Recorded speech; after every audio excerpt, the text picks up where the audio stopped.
ایک سوال یہ یوم عاشورہ کے روزے کی فضیلت کیا ہے؟ عاشورہ 10 محرم کا جو دن ہے اس کو عاشورے کا دن بولتے ہیں۔ عاشورے کے روزے کی فضیلت حدیث میں یہ ہے، اللہ کے رسول صلی اللہ علیہ وسلم نے ارشاد فرمایا کہ اس کی وجہ سے پچھلے 1 سال کے گناہ معاف ہو جاتے ہیں، پچھلے 1 سال کے، لیکن چھوٹے گناہ یاد رکھیں، بڑے گناہ جتنے بھی ہیں وہ توبہ سے معاف ہوتے ہیں۔ بڑے بڑے جو حرام کام ہیں وہ کس سے معاف ہوتے ہیں؟ توبہ سے معاف ہوتے ہیں۔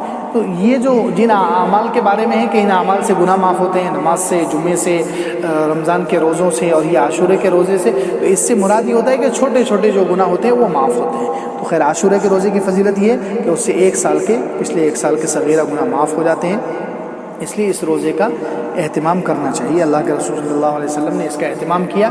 پہلے یہ روزہ اس امت پر فرض تھا، 10 محرم کا روزہ پہلے اس امت پر فرض تھا، بعد میں اللہ تعالیٰ نے رمضان دے دیا ہمیں، رمضان کے روزے فرض کر دیے، تو یہ عاشورے کا روزے کی فرضیت ختم ہو گئی، یہ فرض نہیں رہا، اب صرف مستحب ہے، لیکن ثواب بہت زیادہ ہے اس لیے رکھنا چاہیے۔ اور اس کا بھی خاص خیال رکھنا چاہیے کہ 10 محرم کا اکیلا روزہ نہیں رکھنا ہے، ایک روزہ نہیں رکھنا ہے، بلکہ اس کے آگے یا پیچھے، یعنی 10 محرم کے ساتھ 9 محرم کا روزہ رکھ لے یا 10 کے ساتھ 11 کا روزہ رکھ لے، 2 روزے رکھنے چاہیے، کیونکہ اس زمانے میں اللہ کے رسول صلی اللہ علیہ وسلم کے زمانے میں یہودی لوگ بھی یہ روزہ رکھتے تھے۔ کون لوگ؟ یہودی لوگ بھی یہ روزہ رکھتے تھے۔ تو صحابہ کرام نے کہا کہ اللہ کے رسول صلی اللہ علیہ وسلم ہم بھی روزہ رکھتے ہیں، یہودی بھی روزہ رکھ رہے ہیں، تو ہماری یہودیوں سے مشابہت ہو رہی ہے، یعنی ہم یہودیوں کے جیسے ہو جائیں۔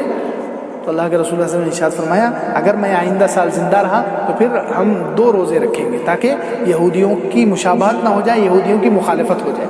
لیکن صحابی کہتے ہیں کہ آئندہ سال محرم آنے سے پہلے 1 مہینہ پہلے ہی ربیع الاول میں حضور صلی اللہ علیہ وسلم کا انتقال ہو گیا، یعنی محرم آنے سے پہلے ہی ربیع الاول میں حضور صلی اللہ علیہ وسلم، کئی مہینے پہلے ربیع الاول میں حضور صلی اللہ علیہ وسلم کا انتقال ہو گیا، اگلا محرم آیا ہی نہیں۔